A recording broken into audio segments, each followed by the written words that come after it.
wrong. I'm Brad. He's Justin. This is our Week 15 preview, and we appreciate you taking your time to watch us talk about sports like we know what we're talking about. So thanks for joining. Hey, good to see you, bro. Good to see you too, man. You ready to talk the big Week 15 matchups? There's three big games this week that have some big playoff implications that we'll jump into, and then we'll talk about our 49ers, of course. Along the way, if you have some fantasy nuggets for us, feel free to drop them, and then we will get some fantasy boomers and busters at the end of our session to kind of give everybody maybe a little edge if they are in the playoffs. And if they're not in the playoffs, just don't pay attention if you don't want to. That's fine. Um, so before we do all of that, though, let's talk about Thursday night because that game had some playoff implications as well. Obviously, the Bucks blew a 14-point lead against the oh my gosh, totally spaced it against the Falcons. I don't know why I spaced it Yeah. because I'm sitting here looking right at it. Bucks blew a 14-point lead against the Falcons, and Mike Evans didn't look happy afterwards. No one on the Bucks sideline look happy. Clearly, the coach was not happy. If you listen to his post game remarks, they played it on ESPN, and it was just like beep beep beep beep. They bleeped out every other word. It was hilarious. So, I will turn it over to you. What are some of your thoughts on the Thursday night game? Some reactions, and then I'll give my reactions. Well, if you're gonna throw the players under the bus, you probably should take some accountability yourself too. I think that's how I kind of feel about Yeah, that with, regarding the coach over there in Tampa. Um, yeah, Atlanta coach, he was all smiles at the end, you know. It Atlanta really had no business, honestly, winning that game. Would they committed the most penalties by any team since like 2018, 2019, something like that. I heard him say it during the quite a few. broadcast. Yeah, But it's like, how on earth?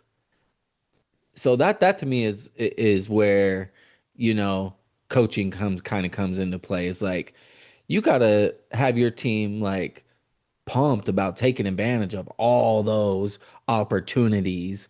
It's like keeping them keeping yep. them like excited, like, man, we got all these extra opportunities. And it was throughout the game. But anyways, yeah, I mean, it was tough for Tampa because they're in a very tight race right now for that division. Um, Atlanta, I Yeah, mean, I they're guess they did what eliminated. they had to do. Yeah, Yeah, they're eliminated. They they're can't just even make the playing spoiler playoffs. right They're now. just playing spoiler. Um, yeah. But Kyle First of Pitts, all, man, wow. oh gosh, finally, right? For those of you that have been watching his career, I'm sure a lot of people are saying finally. That's the guy we expected to see. Just so happens to be in the first round of the fantasy playoffs that he goes off. I wonder how many Right. people had him actually in their starting lineup. I know in our family league, he was on someone's bench, but they weren't in the playoffs, so I guess it doesn't really matter. And maybe that's why they weren't in the playoffs because they made poor roster decisions all year. I have no idea. Maybe. I only made the playoffs for just the second time in the whole time we've had our family league, so I'm not going to talk too much about poor roster decisions. I have had the worst luck ever, and I made it this year, so I'm okay with that. On that note, I will say before I jump into my reactions, thank you, Raheem Morris. I appreciate you giving Bijan some opportunities and letting him get some points. He came off with 29 and a half points. Thank you very much. Do appreciate that. It was a good start to round one. And hopefully the rest of my team follows suit.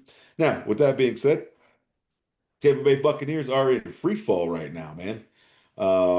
After looking like one of the best teams in the league for the first, I would say, what, 5, 6 weeks of the season, having a MVP candidate for the first 5 or 6 weeks of the season. They've just turned into a really inconsistent team. I know injuries have had a lot to do with that, but they just are really inconsistent since about week 6, week 7 this year so far. Yep. Um, Baker does not look anywhere near like what he looked like at the beginning of the season. He's had the opportunities to look like that. He looked good for a lot of that game Thursday, and then he didn't. So Mike Evans looked like he wanted to be anywhere but on that football field at the end of the game. He was like obviously visibly distraught at the fact that they blew that lead. Mike Evans is a winner. He's a Super Bowl champion. He made This some is going to big be plays. he did. He came back and had a great game. His first game back. This is going to be the first year that he doesn't hit 1,000 yards. Obviously, due to injury, I'm sure he would have hit it if he was healthy, just because he's that good. Um, so, yeah, I think the frustration's boiling over for a lot of those guys. I agree with you. The coaches have to take, some responsibility. Um, at the same time, though, I kind of agree with Todd Bowles as he kind of said, we've like put in the game plan. We've set the expectations and it was working. And then the players just quit executing. So I think it's half and half. And like it always, anytime something like that happens, it's on the players because they're on the field, but it's also on the coaches for not keeping the players in the right mindset, no matter how much of the game plan you've installed or whatever. So, Bucks are in free fall. Good thing for them, if there is a silver lining, they still have two games against Carolina left on the schedule that hopefully for their fans that they can win and win the division. We'll see though, because they I was surprised by the outcome for sure. What I expected to happen was what happened for the first 3 quarters of the game, and then they just, like I said, fell apart. So, hey, the I could be wrong curse struck again. We told Struck you guys. again. We told you guys. But hey, it is what it is. All right, let's talk about some games that are happening tomorrow. Some big games that, like I said, have some playoff implications. We'll start with the big one in the AFC, the Buffalo Bills and the New England Patriots. This one here, pretty simple for New England. They win, they clinch the East, which gives them a home field game no matter what, and they're still in the lead for the number one seed in the AFC overall. So. What are some of the things you're looking for in this game? What do you think will be the difference if you have opinion on that? And who do you think wins? I just think it's going to come down to what quarterback can play mistake free. Um, and that's really it for me. I think that New England is going to have that guy, Drake May. I think he'll play a cleaner game than Josh Allen.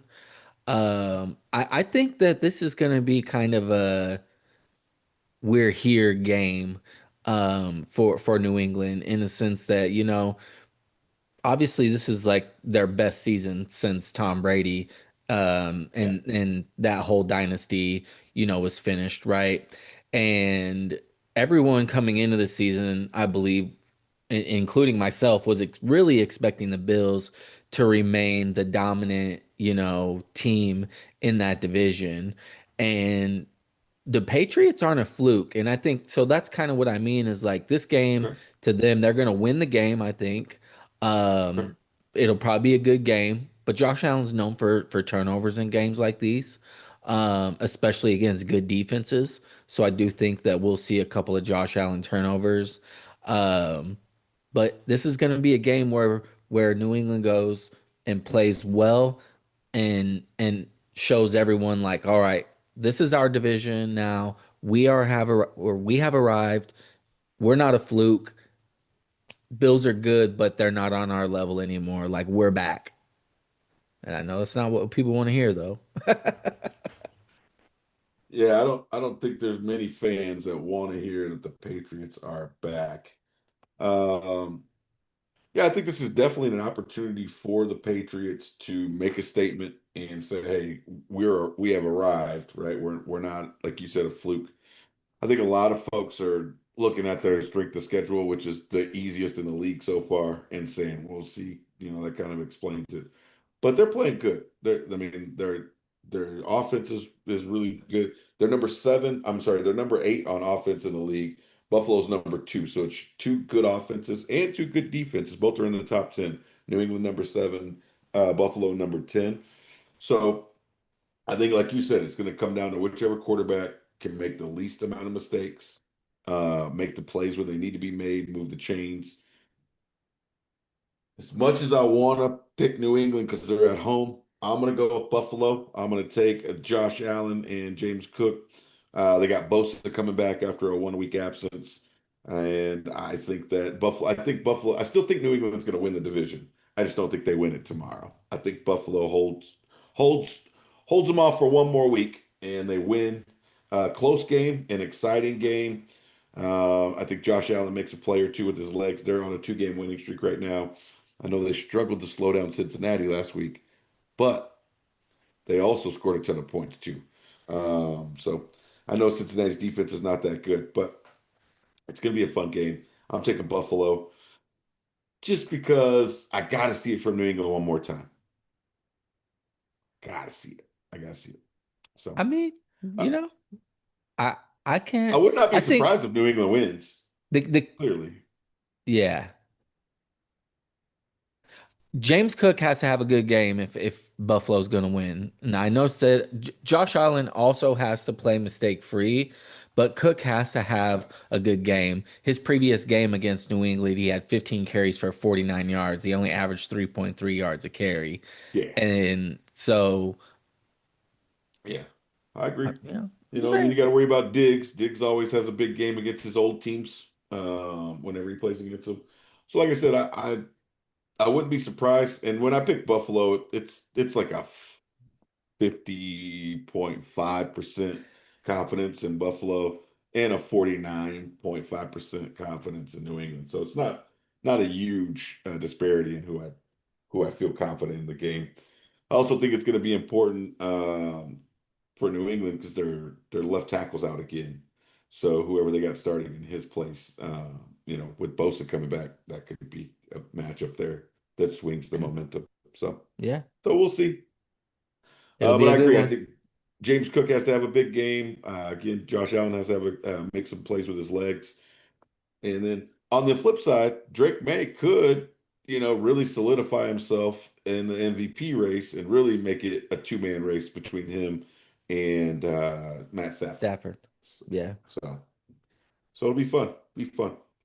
All right, let's talk about an interconference game that still has big playoff implications, and that is the Green Bay and Denver game. Both of these teams are, I believe, number two in each conference and fighting, trying to get that home field advantage and get that one bye that's available for each number one seed. Um, I think two good defenses going against each other. Altitude may play a factor because it's going to be in Denver. What are you looking for in this game? And same thing, who do you think comes out on top? Man, this is gonna what I hope to see is just some straight up gunslinging all game because these dudes air it out. Bo Nix loves the deep ball. Jordan Love, he loves the deep ball. The coaches like to, draw up those deep balls. So I want to see some fireworks. I want to see some gunslinging, some shootout. I want to see a shootout. I don't want to see a defensive battle, even though it is two really good defenses. Um, we don't always get what we want, you know. But that's kind of how I think it's going to be. We're definitely going to see the Sure. defensive moments, but I think it's going to come down to those big plays. It's going to come down to those explosive plays, the chunk plays, the quarterback that's making the deep shots count. Um, I'm going to give the nod to Jordan Love. All right. I'm gonna take the Packers in this one, and I'm gonna say 38-35. Okay. Well, we see this game completely different. Yeah. I think this is going to be a defensive battle. I Yeah, think you got a great pass rush on both sides. You got Nick Bonito, who's like phenomenal for Denver. Then obviously you got Mike Parsons for Green Bay. I agree with you. I think, both offenses have the ability to make those big plays. I just don't think it's going to happen a lot in this game. I think it may come down to whichever team makes the big play. Yeah. Honestly, there may be one or two in the game, is the way I see it going, and whichever team makes those is the team that wins. But I would be shocked if both teams scored 30 points in this game, to be honest. Oh, I'd for be sure. That's shocked. just what I'm Yeah, hoping. I know, I know. I would be shocked if both teams score more than 24 in this game. One of them maybe, but both of them, I don't think so. I think Micah and Green Bay defense, they get after Bo Nix, maybe force them into possibly making some mistakes. Of course, Denver's defense is good. They're going to make life difficult for Jordan Love. Josh Jacobs is questionable. I know their backup has stepped in and he's looked nice. Wilson has looked, nice, but he's still not Josh Jacobs. So Josh Jacobs being questionable or limited could be a difference in the game as well. Mm. I'm going to take the flip side. I'm going to take Denver only because they're at home. I'm gonna say that home field Matters. advantage. They're 6-0 at home this year. It matters. Um, it does make a difference. As again, the altitude plays a big factor in these games, especially the colder the weather gets. Right, the colder that air is. We've all been outside in cold air when you're running around. You felt that deep burn in your lungs. Just imagine doing that a mile up in the air. So, uh, yeah, I'm taking Denver in a close game. I'm gonna go. I'm gonna say 20. I'm gonna say 20 to let's go 2017 Denver. Okay. I can I get know on that, board with it. I yeah. can, I mean, two really, really good defenses, honestly. Yeah. And yeah, not what I want to see, but it I is know. what it I is. know. We It's only want to see because I some know shootout. these guys, I know these quarterbacks, they do have the arm, right? Like, and they're both they make some exciting throws down the Yeah. field. And Yeah. It's really going to come I'm down to really the good kind of trenches. going It's going to with come Green down to the Bay line because I've been play. hating on them all year. I get you. It's going to come down to the line play. Yeah, Which offensive line can give their quarterback some time, they're going to be the one that comes out on top, in my opinion. Or they should be anyways. should be. So and of course, like I said, that's big implications for both teams. Green Bay's trying to stay at and keep that number one. Not only that, but they're trying to stay ahead of Chicago. They still have another game against Chicago left for the division and trying to lock up a home field game in at least round one. And then Denver, same thing. It seemed like Denver was really running away with the West, and they kind of are. But if they lose to Green Bay and the Chargers win, now it's only a one-game gap between those two for and going down the stretch, the last three games of the season. So maybe that AFC West race tightens up a little as well if Green Yeah. Bay does come out on top. So a big game for both teams for sure. All right, let's jump over to a big game that's important to us as 49ers fans, and that is a huge NFC matchup between, let's call it the Stafford Goff Bowl, Detroit versus Been a the few of those. Rams. Yeah, they're playing in LA. Obviously, both teams need to win. I would say the Lions need to win more because they're on the outside looking in right now. Rams seem pretty solidified. They're going to make the playoffs kind of no matter what happens, unless they absolutely fall apart, which I don't see happening. But they do want to get that number one seed, hang on to it that they have right now. So same thing with this one. Who do you think comes out on top? What do you think the differences are in the game? And maybe who has a big game fantasy wise in this one? Well, I think this is a perfect opportunity for the 49ers to get a little bit closer to overtaking the Rams. And in this game, there's a lot more possibility that we'll get a 38-35 game. I get it. So that's what I'm going to go with in this one as well. Okay. I'm going to take the Lions, though. I'm going to take the All right. Lions in just a crazy shootout. I'm expecting Jahmyr Gibbs to have another monster game. Um, Could be JMO again having another big week. He's started to Yeah, flash the last few weeks, so could see him having another big week. And but we kind of know what we're gonna get with the Rams. They're gonna put up points. All their guys are pretty solid fantasy targets. You got Stafford, yeah. Kyron, Devonta, and Puka, Puka.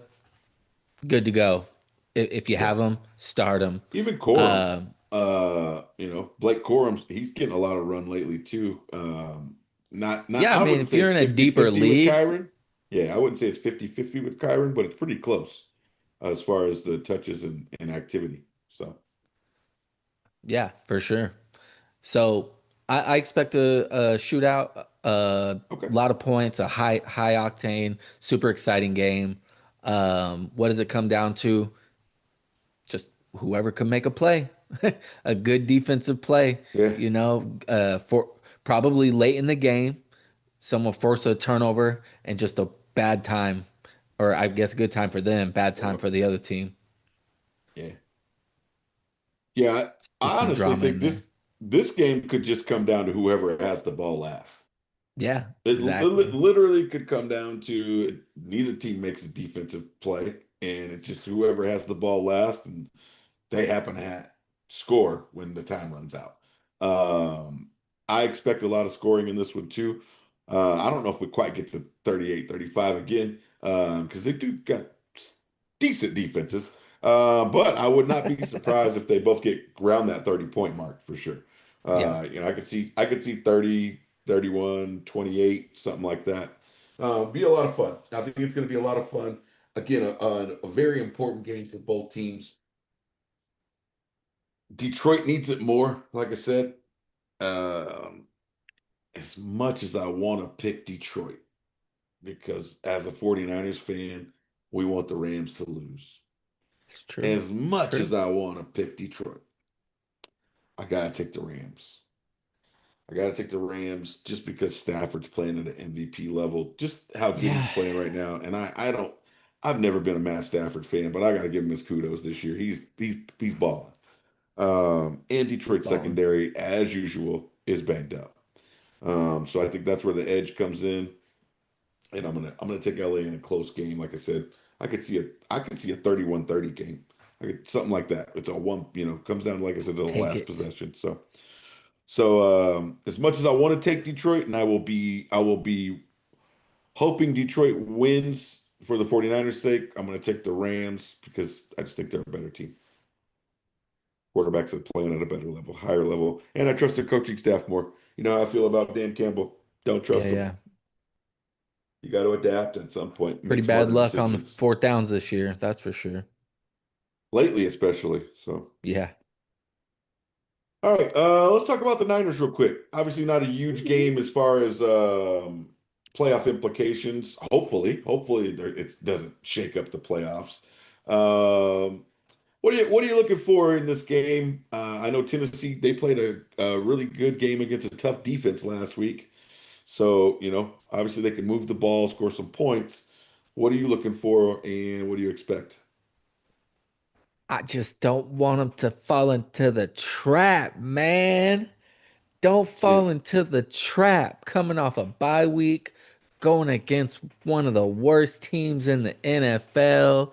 Come in there, popping your collar, doing this thing because you're on a nice little hot streak. You're in sixth place, got a chance to win the division, and then pow, Cam Ward all of a sudden smacks you in the mouth. Like, what? Where did this dude come from? Do not fall into the trap. I think they won't. I think Shanahan will have them prepared on offense. Saleh will have the defense prepared. It's going to be a long day for Cam Ward. Um, be nice to see some more interceptions. I've been loving to see in the last few weeks yeah, with the Niners getting after the ball guys the moving last couple around. games. Because early on, what it was like we were on a long streak without an Yeah, interception. I can't like even 10 remember how many games. games, Yeah, 10 I think it games, was like something. 10 games straight without a pick, something like So that. I'm expecting to see, a pick. Be nice to see a pick six. Um, and then obviously the offense, they just got to come do what they do. Brock's got to put the ball in the Yep. right spot. Receivers get the yak yards. I expect JJ to probably have a big game. Kittle will have a big game, and we all know what we're gonna get with CMC. He'll get his volume as long as he's efficient with it. Yeah, we should be good. All right. 28-20 Niners. Okay. All right. Yeah. I think this is a like you said, it could easily set up it to be a trap game. Um, the next two games could actually set up to be trap games, and I think that the bye week came at the right time. Let the players get away for a little bit and then come back. I'm sure Shanahan and Saleh got them refocused. And they got a lot of veterans on the team that, Kittle, different guys like that, been around a long time. CMC, I don't think they're going to let this team overlook Yeah, anybody because they know what's in front of them. They know that depending on what happens next week between Seattle and LA, if it falls right and Seattle wins, the 49ers control their own destiny. They win out, they get the number one seed no matter what if Seattle right. beats LA next week. Doesn't matter what happens with any of the other games. So I think that they're going to be focused on that. And I think that's a goal that they're shooting for. Nice rallying cry for the last month of the year.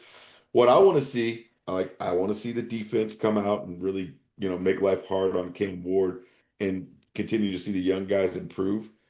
But I also think this is a good game for Ricky Pearsall to get on track.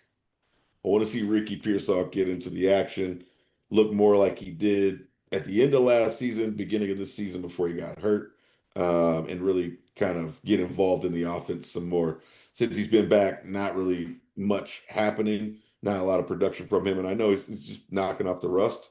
I think this is a good opportunity for him to knock the rust off completely and really get back into the fold and get in gear right before we go into the playoffs. So I'm taking the Niners. I think at least by a touchdown. I'll go with the same score, 28-20 Niners.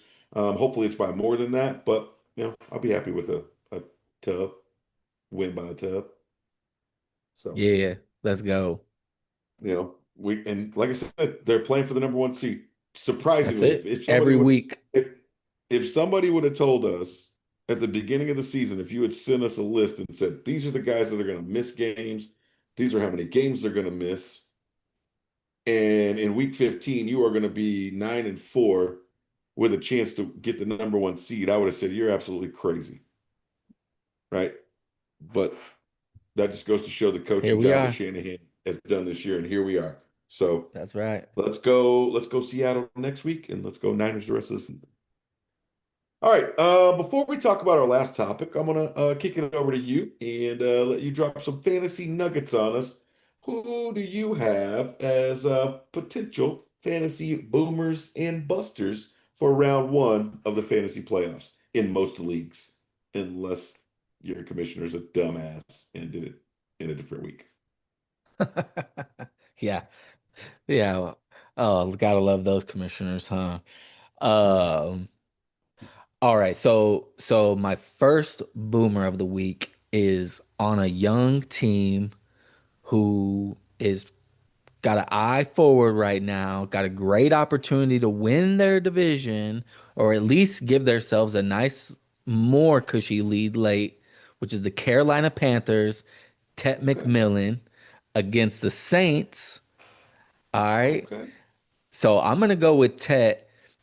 These guys are probably going to if they're I like coached it. right, if they're coached right, they're going to come out and they're going to come out firing. They're going to come out with a passion to really show everyone, all right, we have the lead Hey. in the division. We're going to take our half game, right? So Tampa gave them Hmm. half. They're going to go take their Yep. other half. They're going to give themselves a full game lead and then 3 weeks left in the year. Hopefully control their own destiny. So I'm going to take Ted McMillan in this game, Okay. in kind of a statement game for him. Give me 8 catches, 125 yards, and 2 tutties for Ted. Ooh, okay. Big That would be game. a huge Big game. That game. would be a No booming for sure. metrics, no metrics. Just hype in this one Yeah, because they got an opportunity. I mean, they do. Tampa's already played, so they know what they're Yep, playing for, you know? absolutely. They should have a little bit more motivation. Um, I agree. I mentioned Jameer Gibbs earlier. It's hard to use him as a boom candidate. So let me go to the Texans. I'm going to go with Okay. Nico Collins. against the Cardinals. That's a good Yeah. matchup. Yeah, I like it. That Okay. it's just the matchup. Yeah, exactly. You said it Yeah. perfect. Just another boom candidate there. I'm gonna go with Nico Collins against the Cardinals. Big game, Okay. probably double digit catches. I mean, he's already their main focal point, so I'm gonna give him double digit catches, 10, 100 plus yards, touchdown, maybe Okay. two. Big game for Collins. Yeah. They should have a lot of opportunity on offense. Yeah, Yeah, I would agree. exactly. Yeah, Especially I with think their it's defense being so good, Cardinals offense probably will not be on the field very much at all. yeah. Hopefully they're on the field enough for McBride to do his thing. But yeah, I don't expect him to be on the field sustaining any long drives or running a lot of time off the clock at all. No. I Yeah. think Houston's going to be on the field with the ball for the majority of the game. Yeah. Saquon is also. I'm going to give you one Okay. bust this week and three booms. All Saquon right. against the Raiders, coming off a big week, his best week of the year. I'm going to take him to have another just Okay. monster game against the Raiders and multiple touchdown game. He'll probably get his Another good first matchup. 20-yard run. I I think he's still. Last week, here's what I remember vividly: the announcers talking about Saquon and how he does it, or maybe he had like one or two 20-yard runs this That's year, it. and he Yeah. broke off a 19-yard run. I was like, dang, this close. But this Uh-huh. week, I think he's going to get a few of those explosive plays, explosive runs, and a couple of touchdowns. Give me Saquon for a boom. Um, Okay. yeah, I like and it. then Yeah, he had that one long one last week. It was like 60 something yards. But I oh, think that's right. That but he's only had less was a than tutty. 10, I would say. Yeah, runs of 20 yards this year. Whereas last year that he had them like it seemed like three or four every game. He was breaking off long 20-yard runs. So all right, I like it. And it's a good matchup. Raiders obviously have shown very little effort on defense for like the last month and a half, 2 months. So or maybe 4 months, however long the season's been going on. Very little effort on defense. Other than when they played the Patriots, for some reason that fires them up. Maybe it's they're still bitter about the Tuck rule. I don't know, but yeah, good matchup for Philly. All right, and who's your buster? My buster is going to be Romo Dunze going against Yeah, the Browns, and he's kind of fallen off a cliff as of late. yeah, I've seen more targets going to DJ Moore, yeah. especially in key moments, but it's because Odunze has a drop He's problem. banged up. He's Yeah, been banged up, yeah, but he he's also has a drop banged up. problem.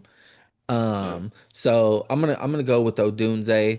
You know, he's probably not someone you wanna start in a championship, you know, opening Yep. round game. He's got And a that is why he's on my bench. And that is why there he's you on go. my bench. There you go. So those are my fantasy All guys. right. All right. I appreciate the advice and letting me know that I made the right decision leaving him sitting over there. Hopefully. I think Yeah, he's questionable as well. He might not even play this week. So, which would, you know, solidify that he was a bust this week there you in go. fantasy. Yeah. All right. Let's talk about the big topic over the week with Daniel Jones going down for Indiana or the Indianapolis Colts. They brought back old man Rivers, 44-year-old Phillip Rivers, who, by all accounts, is trending to start for them tomorrow, which for him is crazy because it resets his Hall of Fame clock, and he's literally a semifinalist to be inducted to the Hall of Fame next year. So it starts that all over again. But you know, he loves to play the game and he wants to help the Colts out apparently. And then obviously, you know, there was some reaction to that by some people. One in particular, Cam Newton, who said that it was like a slap in the face that they called Philip Rivers instead of him. Then you've had other folks on TV kind of echo Cam's sentiments. You've had other guys bring up Colin Kaepernick as if he's played football in the last 10 years and is still relevant for some reason. So I want to get your reaction to number one, Colts bringing Philip Rivers back. I think we touched on it a little bit on Wednesday. And then number two, your reaction to Cam's reaction um, of Philip Rivers coming back. And then I had a question for you that I did not send you, that just popped in my head a little while ago. I wrote down. So, Well, with Cam's reaction, it's kind of par for the course, I guess. He's kind of a clown. Um, Slap in the face. I mean, he had some really good seasons, don't get me wrong. Very athletic, very talented. But when it comes to the body of work and whom I would start, I mean, he hasn't been playing for several years now as well. four. Um, so there you go. And so I would say that's just crazy. Slap in the face, that's just crazy. Yeah. But that's just Cam Newton's personality. The the Colts though, I don't know. I mean, it's a reach, man. It's just a reach. And so that's how I feel about it is like I can understand, signing a quarterback, but a 44-year-old guy who hasn't played in 4 years, he's been coaching. I don't know how he's been training or anything like that, but it just it's a reach to me, you know. Okay. I think even Cam Newton's a reach. Like you go bring in anyone like those guys who haven't played in that long, it's just Yeah, a reach. exactly. You are better off just finding one of those younger free agent quarterbacks and trying to roll with them. I I don't know what the deal is with Riley Leonard. I thought that would be their MCL option. strain.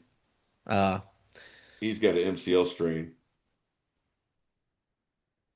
yeah.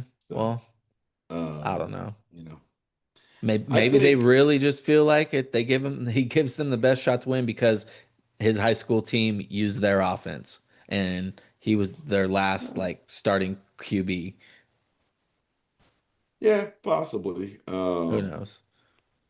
I think as far as the Colts signing Phillip Rivers, I think he probably could have looked a younger direction, and maybe they did. Maybe they did consider Cam Newton. We don't know. Maybe they had those discussions behind closed doors, right? What I do know is, and I put this in our chat, the last time that Phillip Rivers walked off the field, which was 5 years ago, and the last time Cam Newton walked off the field, which was 4 years ago, Phillip Rivers looked better than Cam Newton. And Phillip Rivers was 8 years older than Cam Newton then, just like he is now. So, um, their stat, I put it, I also shared this with you guys. In their last season in the NFL, Cam Newton played 8 games, started five, lost all five. He threw for 684 yards, 4 touchdowns, and 5 interceptions. Phillip Rivers last season in the NFL, again, 8 years older time, just like he is now. Started all 16 games because they only had 16 games then.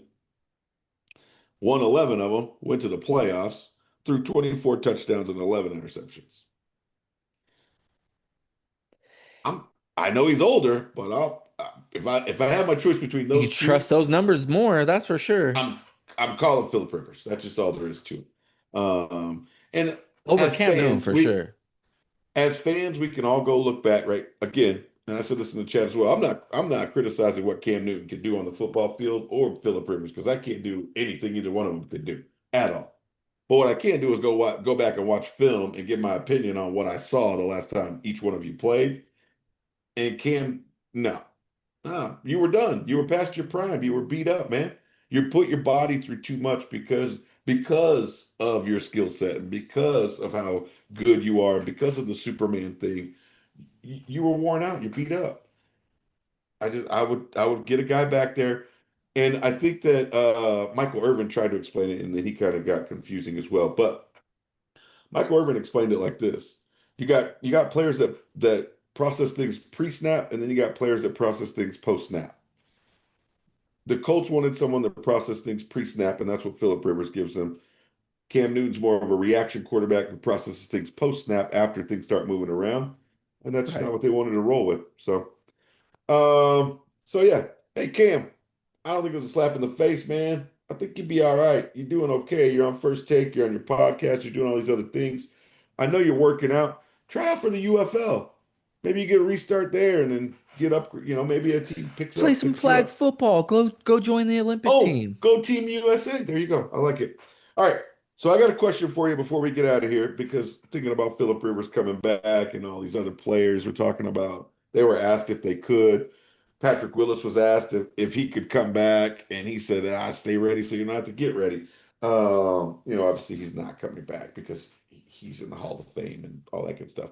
But I wanted to ask you if there was any player that you have watched in your entire life of watching football that has retired that you could have come back and watched them play again, who would it be?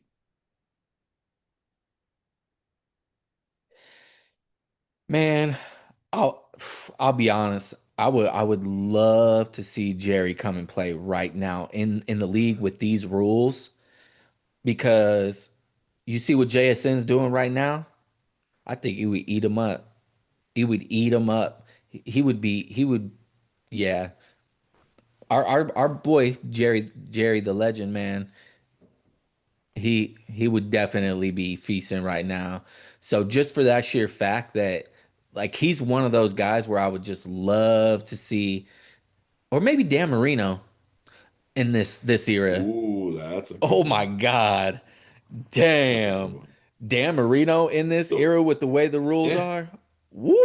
yeah, I like it. I like Dang. it. So those are two guys right there. Okay. All right. So, yeah, Jerry Rice is my first choice. Obviously. Think I'm, I think that's clear. Any 49ers fan, that's probably the guy you'd want to see come back.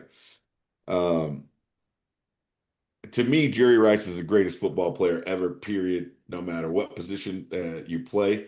I know Right. obviously you have to talk about the GOAT of quarterbacks and this and that, and Brady has all the Super Bowl rings, but when you think about playing football at a high level for a long time and being the best at what you do for a long time, I don't think anybody compares to Jerry Rice, period. I mean, the dude had a 1,200-yard season at 40 years old. At 40. Yeah. There's no receiver that today is going to do that. They're not even going to be playing at 40. I don't care who you are. It's just not going to happen. Um, so yeah, Jerry, to me, like you know how I think Michael Jordan is the greatest basketball player ever. That's how I feel about Jerry Rice, only tenfold, like on steroids. That's how I feel about Jerry Rice when it comes to the NFL. So I'd love to see him back, especially like you said, with these rules where you can't go like annihilate a receiver. You essentially have to let him catch it before you can hit him. For His the most yak would part, be it would. ridiculous. It was already. Yes, it would be like he put up records that people would never. They're not going to touch him now, but would never, ever, ever consider touching. Um, yeah. And the other thing is, unlike a lot of these guys now, one guy you mentioned, Odunze, who has drop problems, and all these other guys that have drop problems, Jerry Rice caught the ball with these things right here, his Two hands. hands. Oh my goodness. Sometimes one, but still, he caught it with his hands. So yeah, Jerry. Now, you made me think about quarterbacks. I would love to see Dan Marino play, but I'm gonna give you another one. And I always bring this guy up when I think about this era because that's how good he was. And I don't know if you watched him play a lot. Randall Cunningham. I would love Oh, to see Randall Cunningham, not the older version we got in Minnesota, who was still really good. The that's who Philadelphia I saw. Eagles version, the Philadelphia Eagles version of Randall Cunningham was Lamar Jackson before Lamar Jackson, only he was an accurate passer and could throw the ball 70 yards down the field with the flick of a wrist. Um, I would love to see him play in this game because I think he would dominate everybody. But like, if you go back and watch film of him in the 90s playing, and then you just picture him in today's game, it'd be like, oh gosh, that's unfair. So, since you brought up Core, I would have to bring him back. Yeah, I like Okay. it. All right, so Jerry Rice, if you can find that fountain of youth, come back. Oh, dude, can you imagine him on this team? with CMC and Kittle. Oh, Damn, just that'd be great. ridiculous. All right. Well, we better get out of Dreamland. All right, so that's all we got.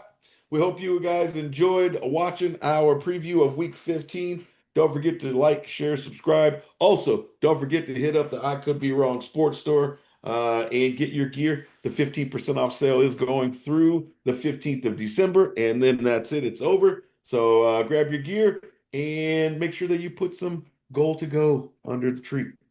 And with that, I will get us out of here with my final two thoughts. As always, don't forget division is a math problem. It should never be a people problem. And please be kind. It is free, even if you are talking to Cowboys fans. Peace.